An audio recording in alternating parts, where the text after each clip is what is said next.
And in Massachusetts, testimony resumes at 9 a.m. Eastern in Karen Reed's murder retrial. This is for the death of Boston police officer John O'Keefe. And that's where we begin today. Our top story, Sergeant Yuri Buchanan returns to the stand this morning for more cross-examination. Week 3 of Reed's retrial is closing in, and we're learning more about John O'Keefe's final movements. Let's take a look at that with Court TV anchor Ted Rowlands. He's reporting on the Commonwealth's cell phone timeline.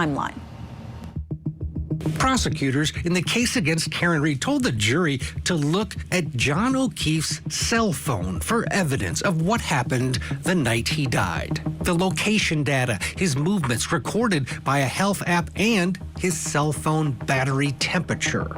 According to the Commonwealth's timeline, Reed and O'Keefe arrived at 34 Fairview Road and parked near a flagpole at about 12:24 a.m.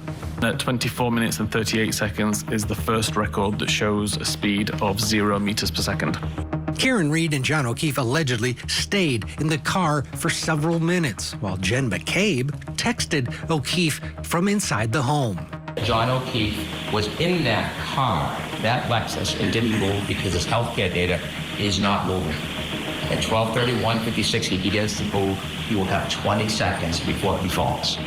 Prosecutors say cell phone evidence shows that John O'Keefe got out of the car, looked at a text from Jen McCabe, and then put the phone back in his pocket. At 31 minutes and 56 seconds, we start the health event that shows 36 steps were taken. The message, "Pull behind me," is read. 32 minutes and 9 seconds, the message's application is closed, and the device is locked for the last time. Prosecutors allege John O'Keefe's phone shows that seconds after he got out of Karen Reed's vehicle, she backed into him and left him in the snow. Their evidence? John O'Keefe's movements stop and his phone begins to drop in temperature.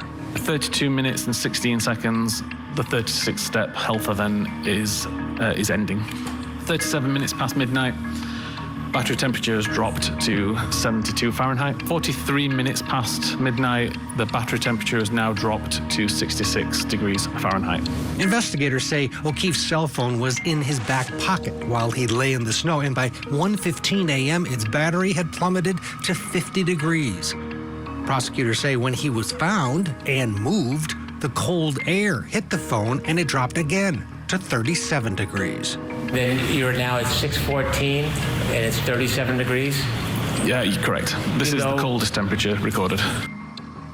So this morning, we are talking about the data in this case. The electronic data is so important, not just the phone, but also the data from Karen Reed's SUV. And last year, this is the man who helped the Commonwealth share that information with the jury. This time around, they have a PhD, a Dr. Judson Welcher, who's going to be testifying. But we're asking the question, will the Commonwealth this time around also call Trooper Paul? He faced some scrutiny, especially on how he was handled on cross-examination. Let's take a look back at one of those moments. So the tail light in this case was shattered when it was struck John O'Keefe's arm. Exactly what part of his arm? Based on what I saw for his injuries, was from the upper part of his arm down. Was his arm out? It just struck the arm like a hinge? Was it in front of him? You did the reconstruction? It shows exactly how his body was positioned when he was struck by that. So it looks like his arm was more kind of like this, if I can try to get that. All right, let's bring in our guests who are here to discuss criminal defense attorneys and former prosecutors, both of them. So good to see these two, David Bruno and Joe Tamarino. Thank you both for joining us. David, let me start with you. Do you think the Commonwealth should call Trooper Paul when they do have another accident reconstructionist expert who we expect to testify? Oh, Hank Brennan's coming in with a different presentation. We may not see a proctor. We may not see the accident reconstructionist, because both of them are liabilities for the Commonwealth without a doubt. So as far as, Paul, he could possibly be replaced with that PhD if all of his testimony was of expert opinion. because expert opinions really are just reviewing the evidence and coming to their own opinions based on the evidence. And really, he got rocked on a number of things on speculation, including specifically the flying through the air 30 feet, the body of John O'Keefe. So if Hank Brennan can, he certainly will try to avoid Trooper Paul for that reason, because they did in the first trial. The defense did a great job on cross-examination. It was one of the highlights of their attacks, and certainly him and Proctor would be the best way to go about it by Hank Brennan, by avoiding those two witnesses. Oh, David, you brought up a good moment from the last trial. That was that cross-examination, the flying through the air, where Alan Jackson said, was it like a pirouette? Oh, when it comes to John O'Keefe's body in the air and trying to visualize that, what do you think, Joe? Should they bring in Trooper Paul as well, or should they just stick with their expert, who's going to be a little bit removed? He is going to not have looked at this evidence until after the first trial, versus a trooper who would have been more closely connected to the scene. Thanks for having me on, Julia. No, I don't think they're going to call Paul. I mean, he was disastrous in the first trial. And I think it's better to have a new expert, because not only do you get to view all of the evidence that originally was there, but you get the benefit of reviewing the first trial. I'm sure this expert went over what Paul said in the first trial. I'm sure he watched segments of it on TV. I'm sure he's looking at the transcript. So he's in a way better position. And this is just another example of Mr. Brennan doing just a totally better job than the first time with Mr. Lilly as a prosecutor. I mean, Brennan's changed everything up. The way he started the trial with Mr. Nuttall as a first responder, that was great. The way he's not calling Proctor, that was great. The way he puts in evidence, like all the clothing and the plexiglass, that was great. He's doing so many things much better. Oh, yeah, the clothing and the plexiglass, that's one of my first times even seeing evidence being presented to a jury like that, almost like it's in a museum, but I think it is helpful for the jury to see it that way. Let's take a look back, though, at some of what Trooper Paul did tell the jury the first time around, because we are going to hear that at some point, whether it's through Paul or through Felcher. Let's listen. So the vehicle was traveling in reverse. And how fast was the vehicle traveling and over what distance? The vehicle traveled up to 24 miles per hour and approximately 62 feet. What, if anything, occurred then? The right rear of the Lexus struck the pedestrian John O'Keefe.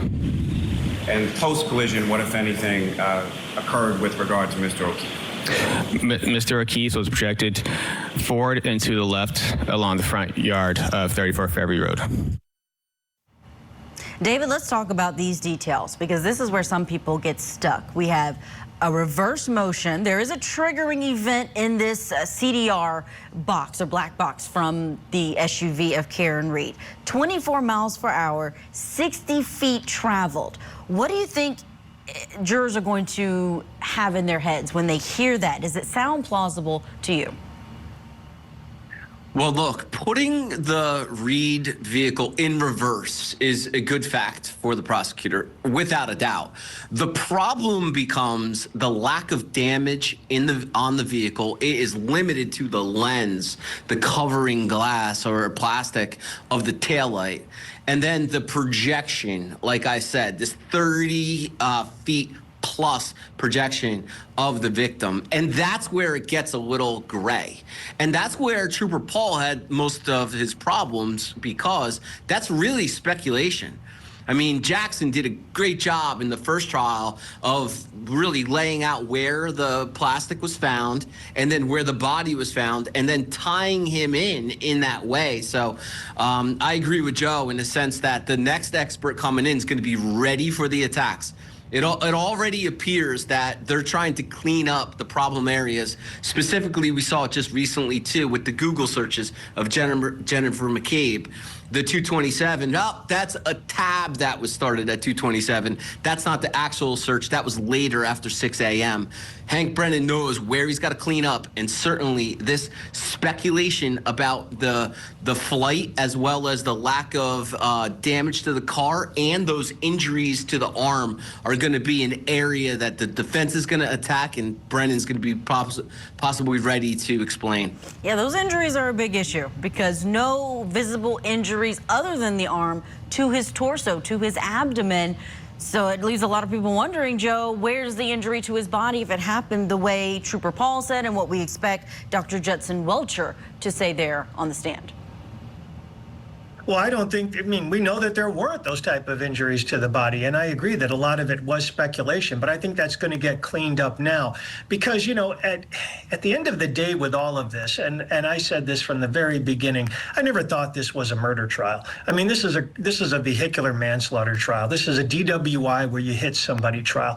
And even though Mr. Brennan is doing a fabulous job, I still think at the end of the day, that's what it's going to come down to. So did he need to have all these type of injuries on his body? No. To prove this case, especially with a vehicular manslaughter, all they got to do is show that these people were drinking, that she negligently backed into him, which is consistent with the injuries that he has, and it's consistent with the taillight, and it's consistent where he was found, and she might not even have known when she drove away that she actually hit him.